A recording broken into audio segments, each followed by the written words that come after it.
ជំរាបសួរបងប្អូនទាំងគ្នាដែលគ្រប់គ្រង Channel YouTube របស់ខ្ញុំបាទហើយ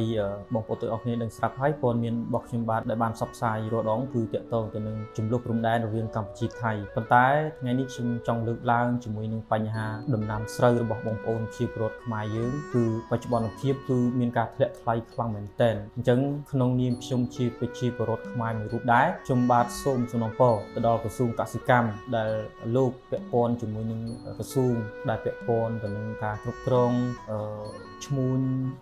កដាឬក៏បងប្អូនដែលប្រទេសជិតខាងឬក៏បងប្អូនដែលលោកតែងតែគ្រប់គ្រងទិញជាមួយនឹងផលិតផលស្រូវដំណាំរបស់បងប្អូនជាពលរដ្ឋខ្មែរយើងអញ្ចឹងសូមលោកយកចិត្តទុកដាក់ក៏ដូចជាជួយដល់ប្រជាពលរដ្ឋខ្មែរយើងផងដែរបច្ចុប្បន្នភាពខ្ញុំមើលឃើញថាព័ត៌មានរាល់ថ្ងៃនេះគឺមានការតូចត្អែពីបងប្អូនជាពលរដ្ឋខ្មែរគឺច្រើនមែនទែននៅក្នុងបណ្ដាញសង្គមផ្សេងៗគឺមានការផ្សព្វផ្សាយខ្លាំងមែនទែនជាមួយនឹងផលវិបាករបស់គាត់ដែលតាក់ទងនឹងដំណាំស្រូវគឺលក់បានថោកមែនទែននៅពេលដែលគាត់កំពុងតែធ្វើស្រូវពេញផោនគឺបានតម្លៃដូចជា1200ហ្នឹងដែលបងប្អូនគាត់បានប្រាប់ខ្ញុំសាកសួរពួកគាត់ហើយដល់ពេលដែលដល់រដូវកាលប្រមូលផលស្រាប់តែធ្លាក់ថ្លៃមិនសល់ថាមាន500ជាងក៏មានដែរបងប្អូនឬក៏600អញ្ចឹងវាអត់ជួយថ្លៃជីអត់ជួយថ្លៃថ្នាំទេហើយបងប្អូនខ្លះគាត់អត់មានជាគោយន្តឬក៏ត្រាក់ទ័រអីជួលរកខ្លួនឯងគឺគាត់ជួលគេទៀតអញ្ចឹងទៀងជួលថ្លៃជួលរស់ថ្នាំជីអីផ្សេងៗគឺអត់រួចទេបងប្អូនមានតែខាតទៀតហើយបងប្អូនខ្លះគាត់ជាពាក្យធនាគារជាពាក្យអីហើយមានការត្អូញត្អែច្រើនមែនទែនអញ្ចឹងសូមក្រសួងខាងលើពិសេសក្រសួងកសិកម្មលោកជួយមើលបងប្អូនជាពលរដ្ឋផងដើម្បីជំរុញទៅលើឈ្មួញកដាលឲ្យពួកគាត់នឹងឲ្យតម្លៃថ្លៃបន្តិចទៅដើម្បី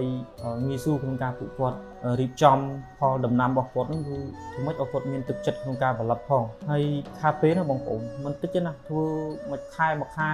មួយរដូវគឺអស់ច្រើនមែនទែនអស់ទៅថ្លៃសាំងបូមទឹកបូមអីដាក់ពិសេសអាខែដែលរដូវប្រាំងណាបងប្អូនអញ្ចឹងបងប្អូនអរគុណសូមមេត្តាជួយគិតគូរផងពិសេស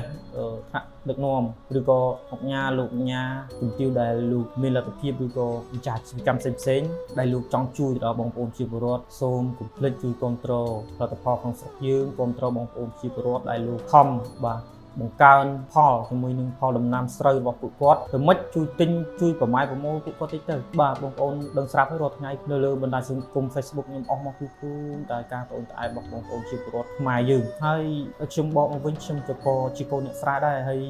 មួយទៀតបងប្អូនគុំថាកសិករយើងខ្ជិលបងប្អូនមិនខ្ជិលទេប៉ុន្តែក្នុងការដែលពួកគាត់ធ្វើទៅមិនបានផលចំណេញធ្វើទៅអត់បានតម្លៃអ្វីដែលតបស្នងនឹងការចំណាយរបស់គាត់អញ្ចឹងពួកគាត់មិនគាត់ហត់ដែរគាត់ហត់នឿយអញ្ចឹងគាត់ក៏មិនខ្ជិលទេបងប្អូនបើសិនជាគាត់ខ្ជិលមែនណាគាត់មិនយកពេលវេលានេះទេគាត់ទៅធ្វើរោងចក្រការងារផ្សេងៗប៉ុន្តែស្រែពួកគាត់ទុកចោលទៅអី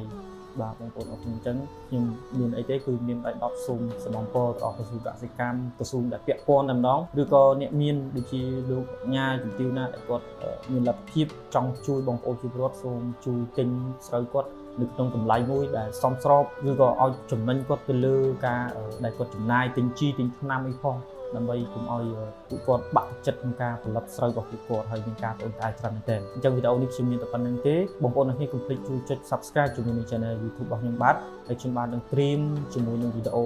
ថ្មីក្នុងការចែករំលែកចំណេះដឹងឬក៏ព័ត៌មានទាក់ទងសង្គមផ្សេងៗផងដែរបាទសូមអរគុណ